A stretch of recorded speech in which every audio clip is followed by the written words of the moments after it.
in Jewish society is usually persona non grata for those who have been the beneficiaries of the system.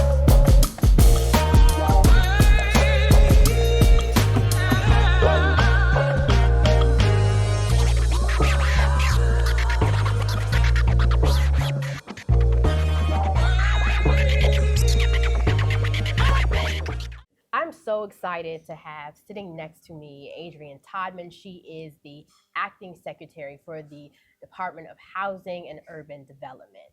How are you? I'm doing great. I'm doing just fine. It's been 3 weeks and we're holding it together. Do we need to shout on that 3 weeks? Oh.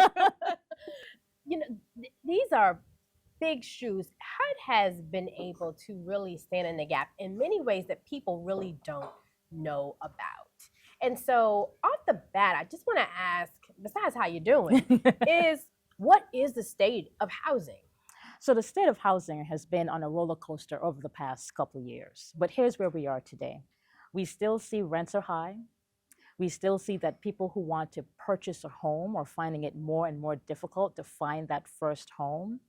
But here's the thing. We also know that people are finding pockets of opportunity, right?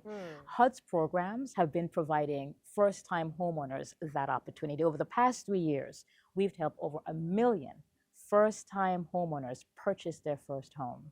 Wow. We've helped record numbers of low-income people get rental assistance to help pay their rents. So while there is some difficulties out there, clearly, we have a vision on what we need to do and we're executing on it. So I want to push back against, or I want you to push back against some of the things that we are constantly hearing. We do know there's supply issues that are happening in housing, but I've also heard this chatter just randomly about maybe we shouldn't focus on low income housing. That's not going to solve the problem. First of all, what is the definition of low income housing? So let me tell you the definition of affordable housing. Affordable housing. So affordable housing is a relative term. Affordable housing is what's affordable to you. It's what's affordable to me. So if you're only making $12,000 a year, what's considered affordable is 30% of your income if you're making $12,000 a year. If you're making $75,000 a year, it's 30% of your $75,000 a year. So there's a span of what it means. But here's what we know. There's no such thing as having too much low-income housing. It just isn't. We have just under 1 million units of public housing in this country. There used to be more.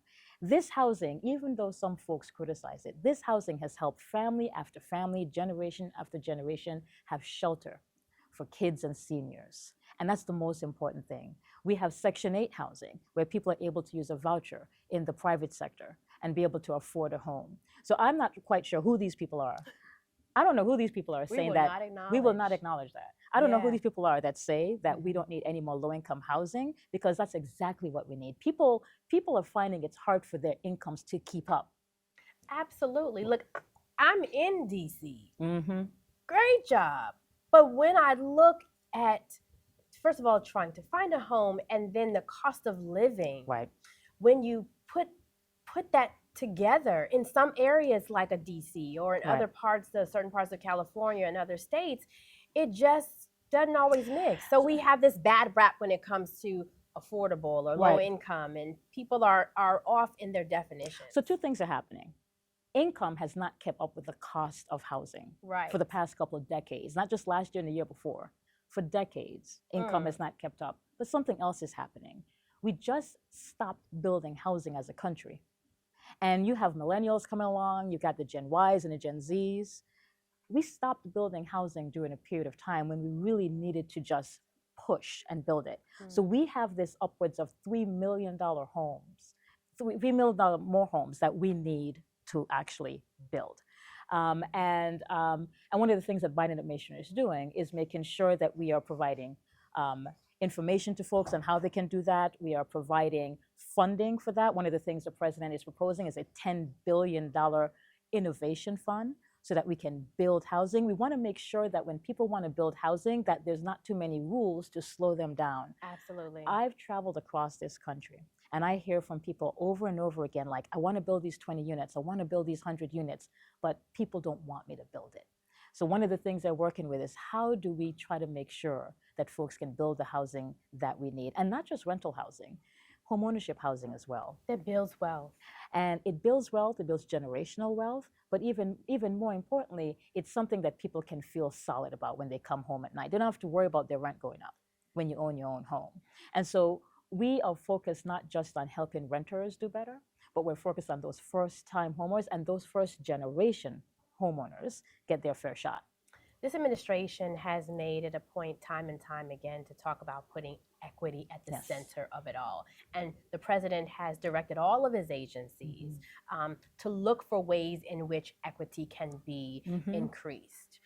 You're stepping into this role now as the acting secretary. Coming into this, what is the one thing, what is the one goal that you are coming in with your eyes set on?